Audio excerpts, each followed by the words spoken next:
So using that as my reference point that you've just seen across the top, I'm now starting to recognise where these gaps are.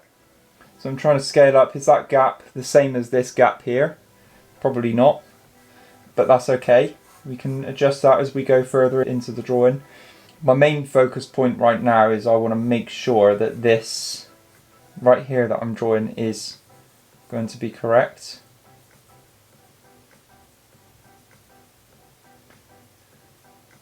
So it's the tear ducts just there.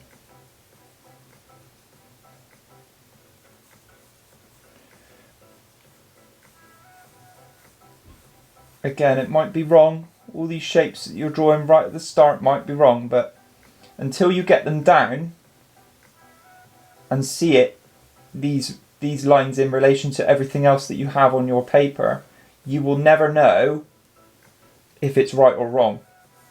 So sometimes you just got to take that chance of where do you think it could be. Like I'm looking back at this now, immediately I can see I've done it too wide. So I can now cut in where I can see that I've gone too wide and adjust it.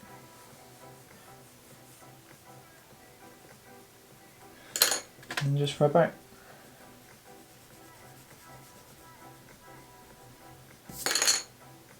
Hit the pencil there.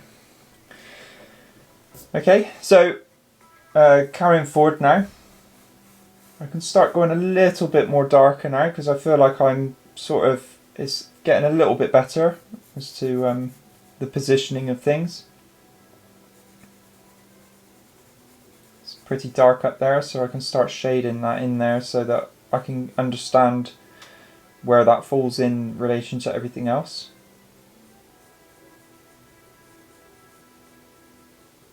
This fascination of drawing an eye like a perfect circle. It's not always a perfect circle, I will say. It's sometimes it's a bit oval. You get all sorts of shapes and sizes just because of protrusion of the iris or anything like that can take effect. A common thing I notice with drawing eyes is, I'll just do a quick thing here. If I draw an eye like that, some people seem to think that the eye is a full circle like that. Most of the time, unless somebody is very surprised in their expression, you would never see the full eye there. You would only see, as you can see in the picture, I guess, but most of the time, wherever they're looking, even if they're looking upwards or downwards, it's normally a part of the eye that you only see. The actual part that you actually look out of and see tends to be fully exposed. So that darkest bit. Okay, so learning from that, as you can see, I've changed my hand position because I want something a little bit more accurate now, because I'm trying to define this line here. So I'm trying to imagine that bottom part of the eye coming away underneath the skin of my eyelid and then coming back around the other side.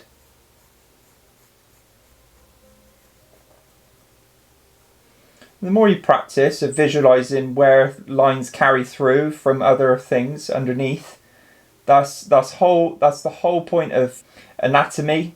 You see it a lot with when people do écorché sculptures.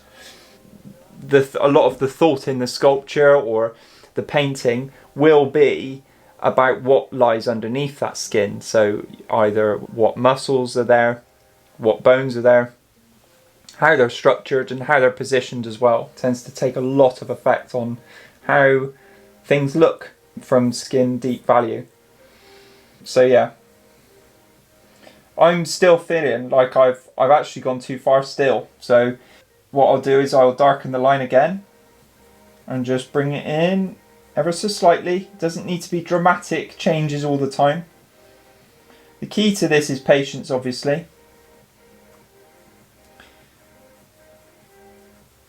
But then you also don't want to get caught up in doing like nitpicking. So like if you're just sat in the corner just doing this, you'll never get it finished. You want to try and think of it as a whole piece. Try and tie everything in at the same time. You're not a printer. You don't work like a printer where you're just sort of like scribbling in one area and then it finishes as you're going across. I tend to think that the proportions tend to go way off if you do draw like that.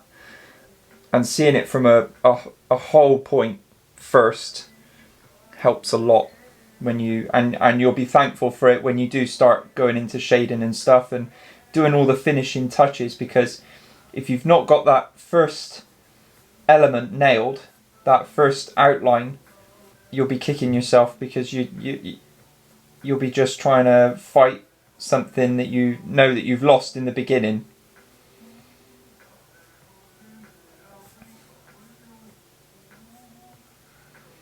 But that's the pleasure of working with pencils. You know that you can always rub it out. You can always delete it and draw it back again. Again, I'm doing these hairy lines, as you can see, where I'm going back over them again and just sort of darkening them up as I go, because I'm feeling more and more confident that it's in the right area.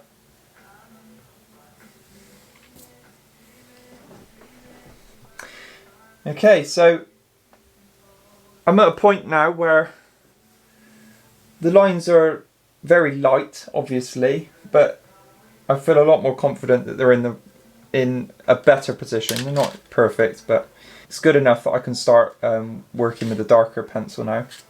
So I've got a B.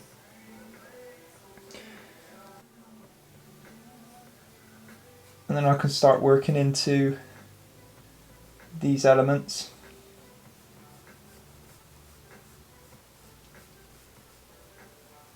Any tones that you know or can imagine being on this picture from, like, say, a scale of 3 downwards, I tend to leave it out. Don't shade it in, because it's very difficult to erase something that would be a 1, because you've either already dented it with your pencil lead on the paper. You've already dented the paper, so it'll leave a mark all the time. Or you'll tend to have some difficulties in actually understanding the main tones that you want to find. So I'll explain as I go.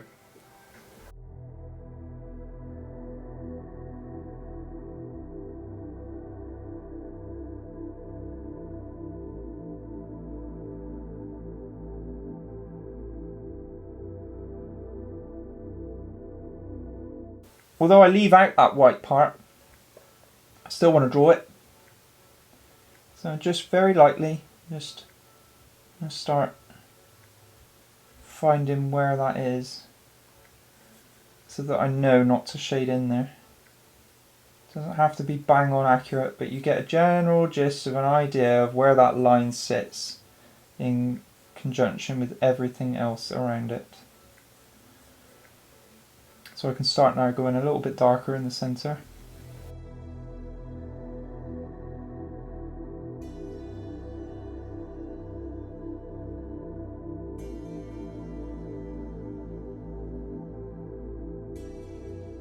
It's not bang smack in the middle of where I want it, but it's okay. It's not a problem. I can now start, as you can see, it's a little bit darker around the outside. I mean, my eyes are bluey, like a bluey green colour, so when it's in a grayscale, it tends to look like a sort of a mid-tone, apart from the outside of my eye.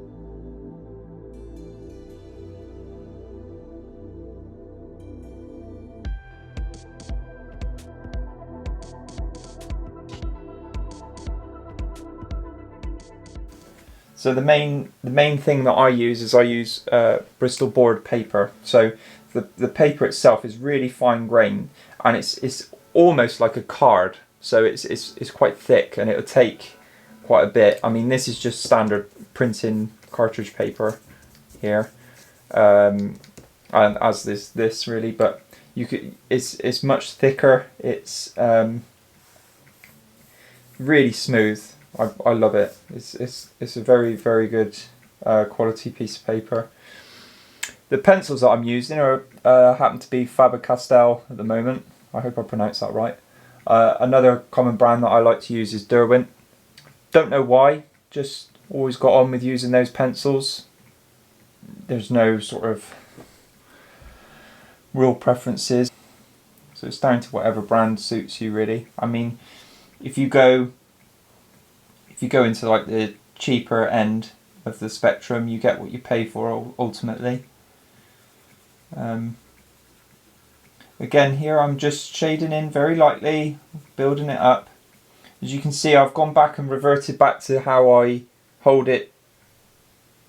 So it's a bit more extended away from my fingers, so I get a bit more sort of range with what I'm shading. Nice and light. I'm barely touching the paper, literally. Barely touching it. And again, this is with a B strength. I think it's about time now we start shading around the eyes so that we get a good sort of a good perspective on where things are with strengths of things. I have noticed that I've done this iris far too large really, but I think I could probably tie that in a bit better. A bit of shading can do a bit of help with that.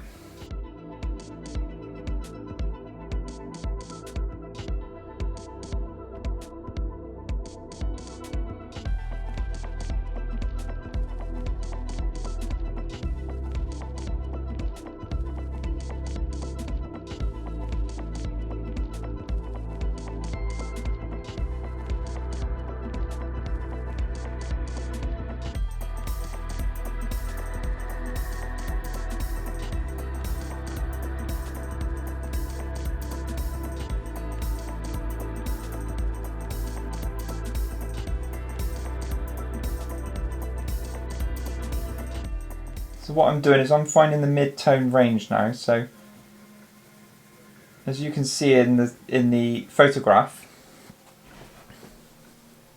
that tone is not a million miles from the tone that you're seeing on my skin.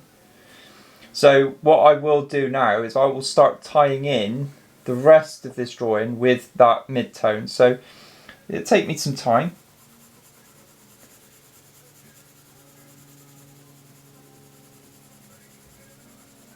It'll be nice and light.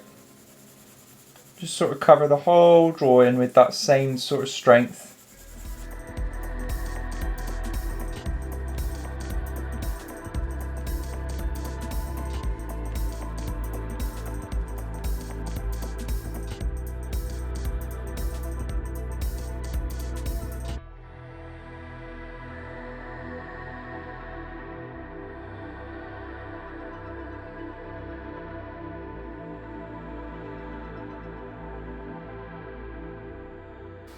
I'll do the same with the eyebrows, because obviously underneath those eyebrows is still skin, so it will be a little bit darker because I've already drawn on that surface there.